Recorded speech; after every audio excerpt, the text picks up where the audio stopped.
안녕하세요. 저는 40대 중반 결혼한 지 이제 3년이 채 안 된 여자입니다.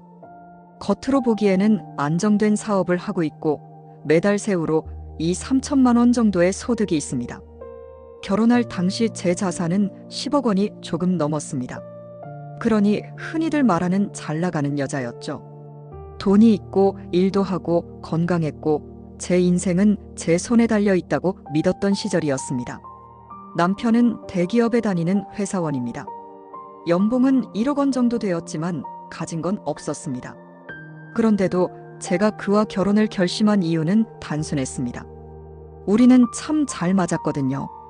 말이 통했고 성격이 순했고 제가 화를 내도 잘 받아줬고 함께 있으면 편안했습니다. 그리고 저는 이렇게 생각했습니다.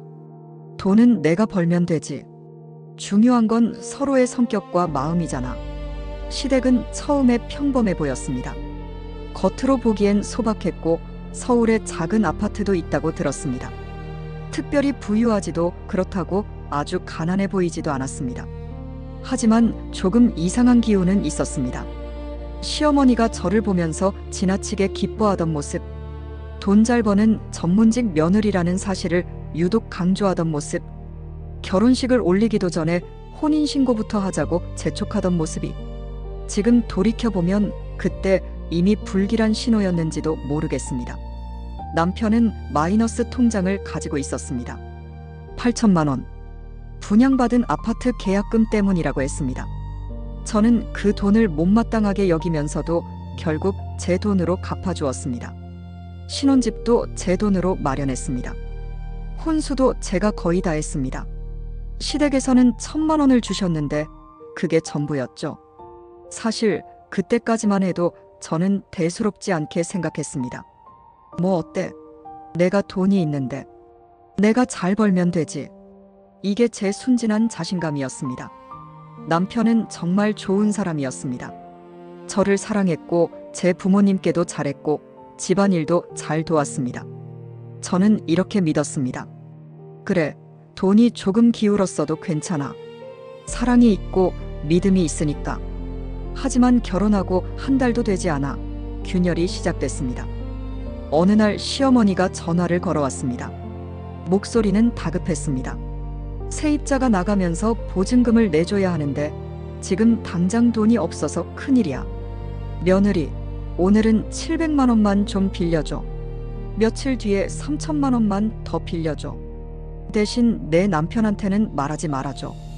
그 순간 저는 얼어붙었습니다. 아들 몰래 며느리에게 돈을 빌려달라니 이게 무슨 경우지? 저는 그날 밤 남편에게 사실을 말했습니다. 그러자 남편은 이렇게 말했습니다. 며칠 전에 엄마가 나한테도 돈을 빌려달라고 했어. 근데 난 없으니까 그냥 못 준 거야. 엄마가 내게는 말하지 말라고 해서 나도 얘기를 못한 거야. 세입자 새로 들어오면 엄마가 곧 갚을 거야. 일단 꿔주자. 저는 꺼림칙했지만 결국 돈을 줬습니다. 하지만 그건 시작에 불과했습니다. 며칠 후엔 2천만 원을 또 그 뒤에는 더 큰 돈을 요구하셨습니다. 그리고 당연하다는 듯 갚지 않으셨습니다. 어느 날은 아예 제 사업장으로 시어머니가 찾아오셨습니다. 그리고는 이렇게 말씀하셨습니다. 내일 당장 세입자한테 보증금을 줘야 하는데 1억이 필요하다. 지금 당장 좀 빌려다오. 순간 제 가슴은 철렁 내려앉았습니다. 1억이라니. 저는 단호히 거절했습니다. 그리고 너무 막무가내로 나오시는 시어머니를 결국 사업장에서 쫓아내야만 했습니다. 그날 밤 남편에게 울면서 말했습니다. 당신 이게 무슨 경우야? 더는 못 참아. 다시는 시댁과 돈 거래하지 마. 당신도 나 몰래 돈 주지 마. 알겠지? 남편은 고개를 끄덕이며 말했습니다. 알았어. 다시는 안 그럴게.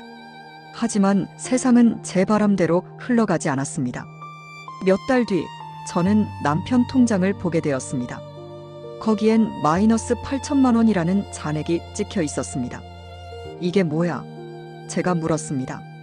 남편은 결국 털어놓았습니다. 그날 시어머니가 자기 회사로 찾아와서 당장 돈을 주지 않으면 감옥에 가게 생겼다. 울면서 사정하는 바람에 결국 캐피탈에서 8천만 원을 빌리고 퇴직연금 1천만 원, 친구한테 1천만 원까지 빌려서 1억 원을 마련해드렸다는 겁니다. 그 순간 제 머릿속이 하얘졌습니다. 억장이 무너진다는 게 어떤 기분인지 그때 처음 알았습니다. 사랑한다고 믿었던 남편이 저 몰래 어머니의 빚을 떠안고 저를 속였습니다. 그리고 저는 그날 처음으로 이 결혼을 계속해야 할지 아니면 끝내야 할지 고민하기 시작했습니다. 그날 저는 남편을 붙잡고 이렇게 말했습니다. 당장 이혼하자. 당신은 나를 배신했어. 당신은 아내보다 어머니를 먼저 생각하는 사람이야. 저는 그날 정말로 남편을 집에서 내쫓고 싶었습니다. 내가 벌어서 내가 지켜온 돈인데, 내 인생의 피와 땀인데, 그걸 남편이 제게 말 한마디 없이 시어머니에게 갖다 바쳤다는 사실이 믿기지 않았습니다. 남편은 무릎을 꿇었습니다. 눈물까지 흘리면서 말했습니다. 정말 잘못했어. 2번 다시는 안 그럴게. 엄마와 돈 문제는 이제 끝낼게. 제발 한 번만 용서해줘. 너 없으면 나는 살 수 없어. 저는 한참 동안 그 모습을 바라봤습니다. 그리고 마음 한구석에서 이런 생각이 들었습니다. 남편이 너무 마음이 약한 거야. 엄마의 눈물에 넘어간 거지. 본심은 나를 배신하려던 게 아니었을 거야. 결국 저는 남편의 사정에 넘어가고 말았습니다. 하지만 그 대신 단호하게 선을 그었습니다. 좋아.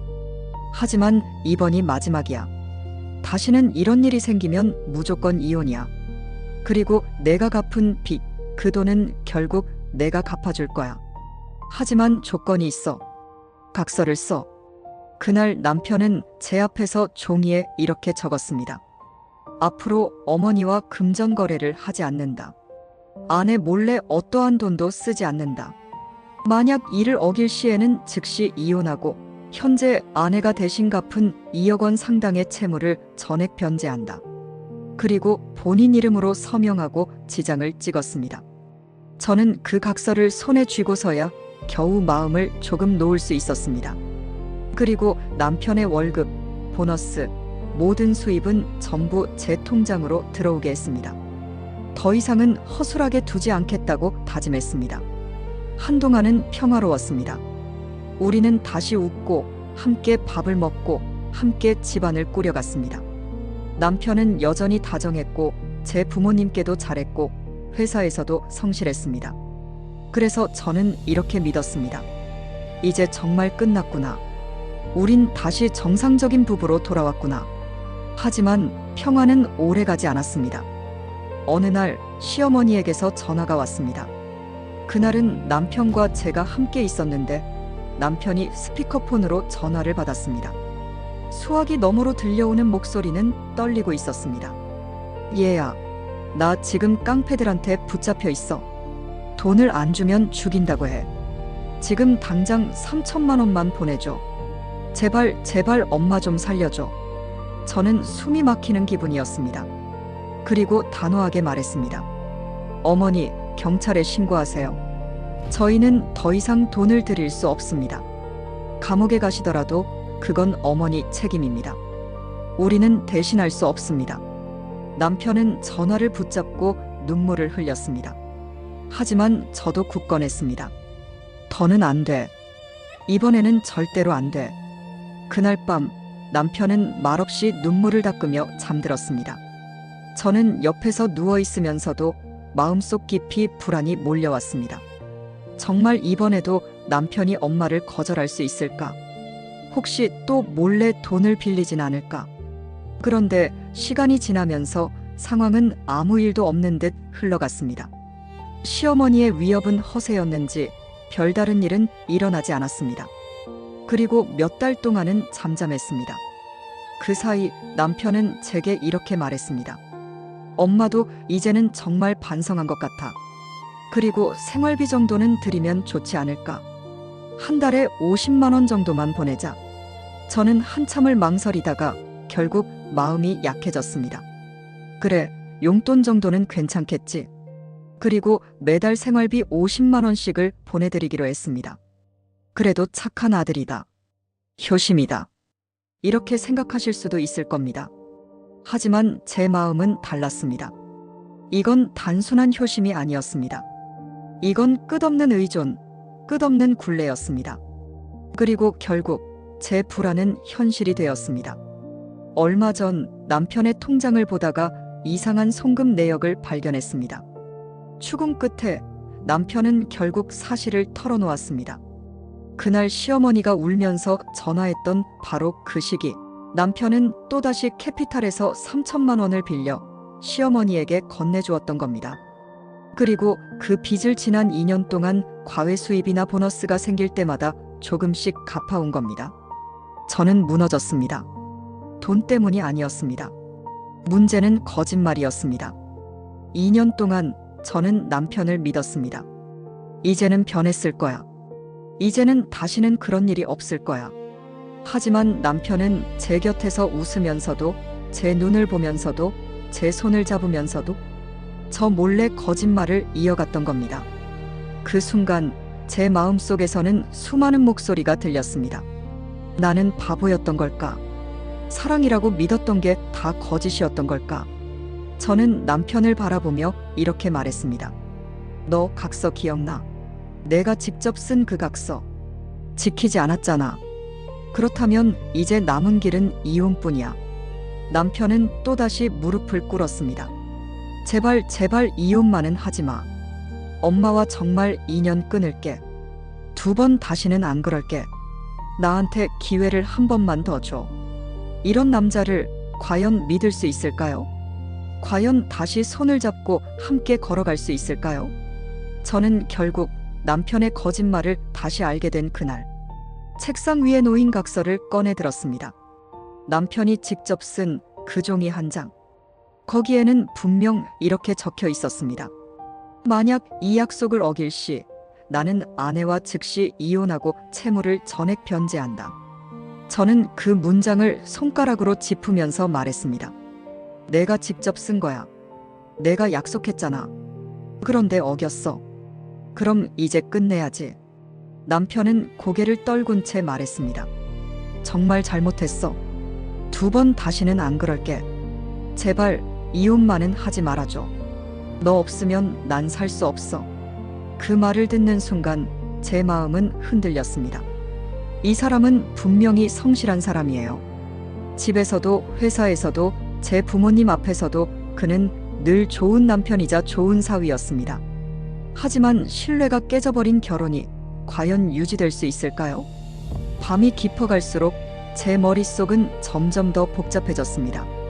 제 안에서 2개의 목소리가 싸우고 있었습니다. 한쪽은 이렇게 속삭였습니다. 그래도 그는 좋은 사람이야. 착하고 다정한 사람이야. 단지 어머니한테만 약할 뿐이야. 용서할 수 있잖아. 하지만 다른 한쪽은 차갑게 말했습니다. 아니야. 그는 이미 여러 번 거짓말을 했어. 너는 이미 수차례 속았어. 앞으로도 또다시 반복될 거야. 너는 평생 시댁 빚을 갚으며 살아야 할지도 몰라. 저는 스스로에게 물었습니다. 나는 호구인가? 나는 바보인가? 내가 이렇게 열심히 번 돈을, 내 삶을 왜 이 사람과 이 가정에 쏟아붓고 있는 거지? 사랑이라는 이름으로 나는 내 인생을 얼마나 희생해야 하지? 결혼 전 남편은 분양받은 아파트 잔금 8억 원을 갚아야 했습니다. 그 돈을 누가 갚았을까요? 저였습니다. 저는 매달 수천만 원씩 벌어도 늘 빠듯하게 살았습니다. 왜냐하면 그 돈을 고스란히 아파트 잔금을 갚는 데 넣었으니까요. 제 통장은 늘 비어 있었고 저는 늘 허덕였습니다. 그런데 지금 생각해보니 그 모든 노력이, 그 모든 희생이 남편과 시댁을 위한 것이었더군요. 나는 도대체 왜 이렇게 살고 있지? 이 질문이 제 가슴을 파고들었습니다. 남편은 여전히 따뜻했습니다. 저를 위해 요리를 해주기도 했고 청소도 도왔습니다. 제 부모님 생신에는 늘 함께 찾아가 선물을 준비했고 공손하게 인사했습니다. 모두가 보기에 그는 모범적인 남편이었습니다. 하지만 그 다정함이 이제는 제 눈에 거짓처럼 보이기 시작했습니다. 겉으로는 완벽한 남편이지만 속으로는 시어머니의 그림자에서 벗어나지 못한 사람. 겉으로는 저를 사랑한다고 말하지만 실제로는 저를 속이고 시댁에 돈을 흘려보낸 사람. 사랑과 신뢰, 이 두 가지 중에서 결혼 생활을 지탱하는데 더 중요한 건 무엇일까요? 사랑은 신뢰가 있을 때 빛나지만 신뢰가 무너지면 사랑도 힘을 잃습니다. 그날 밤 저는 눈을 감고 긴 독백을 이어갔습니다. 나는 지금까지 너무 참아왔어. 나는 너무 착하려 했어. 돈은 내가 벌면 되지라는 말로 스스로를 속였어. 하지만 이제는 안 돼. 이대로라면 나는 평생 시댁의 빚을 갚는 기계로 살 거야. 내 인생은 누구의 것도 아니야. 내 인생은 내 거야. 그러자 또 다른 목소리가 속삭였습니다. 하지만 그는 착하잖아. 그는 내게 다정하잖아. 돈만 빼면 그는 정말 괜찮은 남편이잖아. 다시 기회를 줄 수 있지 않을까? 저는 눈을 뜨고 천장을 바라보았습니다. 그리고 다시 한번 제 자신에게 물었습니다. 나는 앞으로 어떤 삶을 살고 싶은가? 나는 앞으로도 계속해서 속아주며 살고 싶은가? 나는 앞으로도 내 인생을 시댁빚에 쏟아붓고 싶은가? 그 질문에는 단 하나의 답밖에 없었습니다. 아니, 이제는 나를 지켜야 해. 나는 더 이상 속고 싶지 않아. 나는 더 이상 호구처럼 살고 싶지 않아. 나는 이제 내 인생을 되찾아야 해. 이혼은 쉽지 않은 선택입니다. 사랑했던 사람과의 결혼을 끝내야 한다는 건 마치 제 인생의 한 장을 찢어내는 것과 같습니다.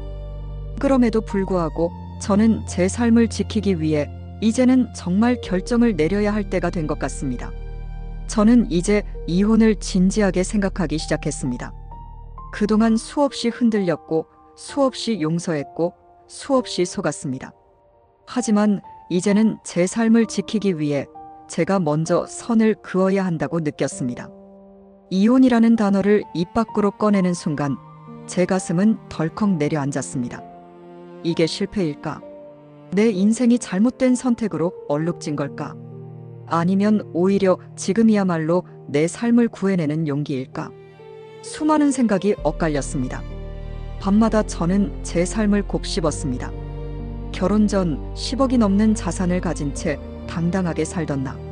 사업으로 매달 수천만 원을 벌며 미래를 꿈꾸던 나. 그때의 나는 돈은 내가 벌면 돼, 사랑만 있으면 되라고 믿던 순진한 여자였습니다. 하지만 지금의 나는 어떨까요?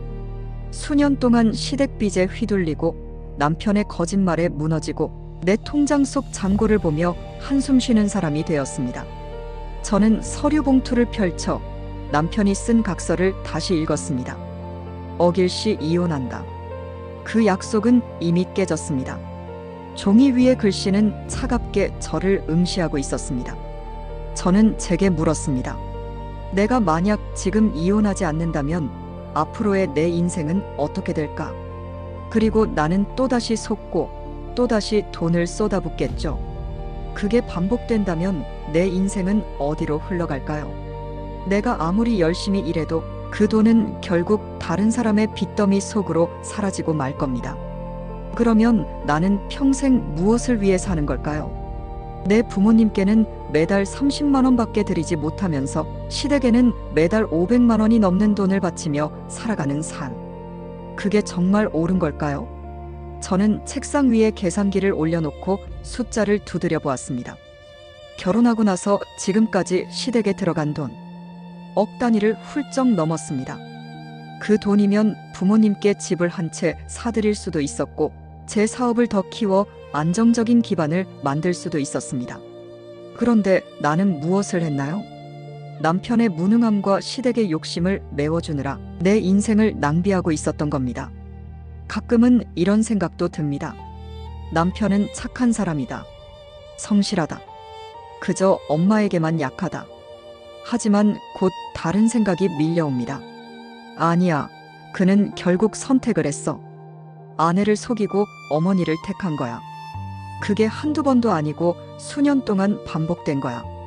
착하다는 이유만으로, 성실하다는 이유만으로 내 인생을 이대로 내던질 순 없습니다. 저는 거울을 바라봤습니다. 거울 속에 제 얼굴은 지쳐 있었습니다. 웃음 대신 한숨이 늘었고 당당함 대신 망설임이 자리 잡았습니다. 저는 제게 속삭였습니다. 이제는 달라져야 해. 이제는 너를 지켜야 해. 이혼은 두려운 선택입니다. 법적인 문제도 있고 재산 분할 문제도 있고 무엇보다 마음의 상처가 너무 깊습니다. 하지만 저는 알게 되었습니다. 진짜 두려운 건 이혼이 아니라 이 굴레에서 벗어나지 못한 채 평생을 허비하는 것입니다. 저는 변호사 사무실을 찾아가 상담 예약을 했습니다. 그리고 제 사업 재무제표를 펼쳐보았습니다. 혹시라도 남편이 시댁빚을 떠안으면서 제 자산까지 손댈 수 있는지 확인하려고요. 그 과정은 무겁고 괴로웠지만 동시에 제 마음 한구석은 가벼워졌습니다. 이제 나는 내 인생을 지키려고 움직이고 있구나. 그 사실만으로도 조금은 숨을 쉴 수 있었습니다. 이혼을 하면 남편은 무너질지도 모릅니다. 아마 시어머니는 또다시 눈물로 저를 붙잡으려 하겠죠. 하지만 그 눈물은 저를 위한 눈물이 아닙니다. 그 눈물은 결국 자기 욕심을 채우기 위한 눈물일 뿐입니다. 제가 앞으로 걸어가야 할 길은 단 하나입니다. 저는 이제 저를 위해 살아야 합니다. 저는 이제 제 부모님을 위해, 제 미래를 위해 살아야 합니다. 그리고 다시는 누군가의 빚을 떠안으며 살지 않겠다고 다짐합니다. 결혼을 지켜낼 것인가, 아니면 내 삶을 지켜낼 것인가. 저는 지금 제 인생의 가장 큰 갈림길 앞에 서 있습니다. 이혼이라는 단어가 제 앞에 놓여 있고 그 단어를 바라보며 수없이 스스로에게 묻습니다. 결혼이란 무엇일까? 사랑이란 무엇일까? 그리고 인생에서 진정으로 지켜야 할 것은 무엇일까? 저는 결혼을 할 때 이렇게 믿었습니다. 사랑이 있으면 된다. 돈은 내가 벌면 된다. 우린 함께라면 무엇이든 극복할 수 있다. 그 믿음은 순수했고 아름다웠습니다. 하지만 동시에 너무나 순진했습니다. 사랑은 분명 소중합니다. 하지만 사랑만으로는 삶을 지킬 수 없습니다. 사랑이 빛을 내려면 그 바탕에 신뢰가 있어야 합니다. 신뢰가 무너지면 사랑은 깨어진 유리 조각처럼 날카롭게 우리를 다치게 만듭니다.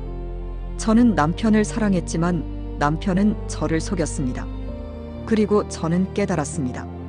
사랑보다 더 중요한 것은 상대가 나를 존중하고 나의 삶을 지켜주는가 하는 것이었습니다.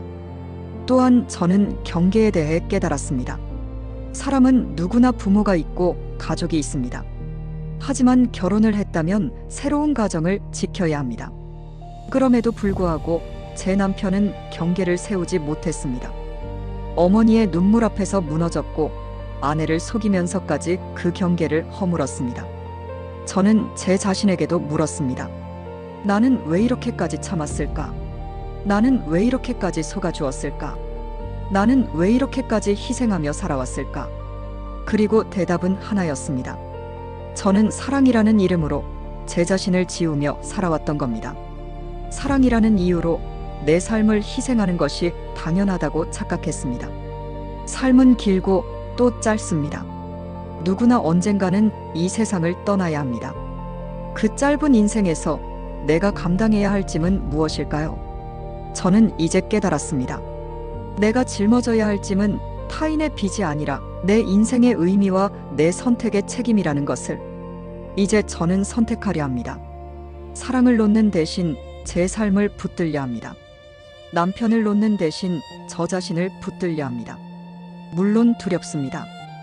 혼자가 되는 것도 두렵고 이혼이라는 낙인을 감당하는 것도 두렵습니다. 하지만 더 두려운 것은 이 굴레 속에서 평생을 속고 희생하며 살아가는 것입니다. 인생은 단 한 번뿐입니다. 나는 내 인생의 주인으로 살아야 합니다. 내 돈도, 내 시간도, 내 젊음도, 내 노년도 남편의 거짓과 시댁의 빚을 위해 쓰고 싶지 않습니다. 나는 이제 나를 위해 살려고 다짐합니다. 감사합니다.